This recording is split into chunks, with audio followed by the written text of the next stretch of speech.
Shooting ഒക്കെ നടക്കുന്ന Illikkal house ഇല്ലേ? ഇല്ലിക്കൽ ഹൗസ്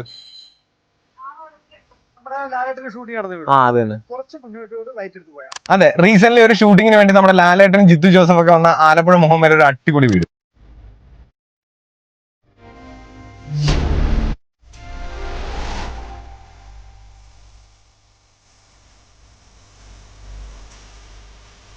നമ്മുടെ ലൈഫിലെ ഓരോ പ്രഷ്യസ് മൊമെന്റും നമ്മൾ ക്യാപ്ചർ ചെയ്യുമ്പോൾ മറ്റുള്ള ഫോട്ടോസിൽ നിന്ന് നമ്മുടെ ഫോട്ടോസ് യൂണീക്കായി നിൽക്കാൻ ആഗ്രഹിക്കുന്നവരാണ് നമ്മളെല്ലാവരും. പ്രീ വെഡിങ് ഫോട്ടോഷൂട്ടിനും പോസ്റ്റ് വെഡിങ് ഫോട്ടോഷൂട്ടിനും ബർത്ത്ഡേ പാർട്ടീസും ഗെറ്റ് ടുഗദറിനും ഇന്റിമേറ്റ് വെഡിങ് ഫംഗ്ഷനും പറ്റിയ ഒരു അടിപൊളി സ്പോട്ടാണ് നിങ്ങൾ നോക്കുന്നതെങ്കിൽ ഡെഫിനറ്റ്ലി നിങ്ങൾക്ക് ആലപ്പുഴ മുഹമ്മയിലെ ഇല്ലിക്കൽ ഹൗസ് എന്ന് പറയുന്ന ഈ പ്രോപ്പർട്ടി നിങ്ങൾക്ക് ആപ്റ്റ് ആയിരിക്കും. ഔട്ട്ഡോർ ലുക്ക് പോലെ തന്നെ ഈ വീടിന്റെ ഇന്റീരിയറും അതിമനോഹരമാണ്. അത്യാവശ്യം ഒരു ഫോട്ടോഷൂട്ടിന് വേണ്ട എല്ലാ പ്രോപ്പർട്ടീസും ഇവിടെ അവൈലബിൾ ആണ്. ഇനിയിപ്പോൾ നിങ്ങൾക്ക് ഒരു ഷോർട്ട് ഫിലിം ചെയ്യാനാണെങ്കിലും ഒരു ബിഗ് ബഡ്ജറ്റ് മൂവി ചെയ്യാനാണെങ്കിലും അതിനുള്ള ആംബിയൻസും ആർക്കിടെക്ചറുമാണ് ഈ വീടിനുള്ളത്. നമ്മൾ ചെയ്യുന്ന ഷോർട്ട് ഫിലിംസിന്റെയും മൂവീസിന്റെയും റിവ്യൂ കാണാനുള്ള ഒരു ഫുള്ളി എക്വിപ്ഡ് ആയിട്ട് ഹോം തിയേറ്ററും ഇവർ ഈ വീട്ടിൽ ഇൻസ്റ്റാൾ ചെയ്തിട്ടുണ്ട്. സോ ഈ വീടിനെ കുറിച്ച് കൂടുതൽ ഡീറ്റെയിൽസ് അറിയാൻ വേണ്ടി നിങ്ങൾക്ക് താഴെ കാണുന്ന നമ്പറിൽ കോൺടാക്ട് ചെയ്യാം.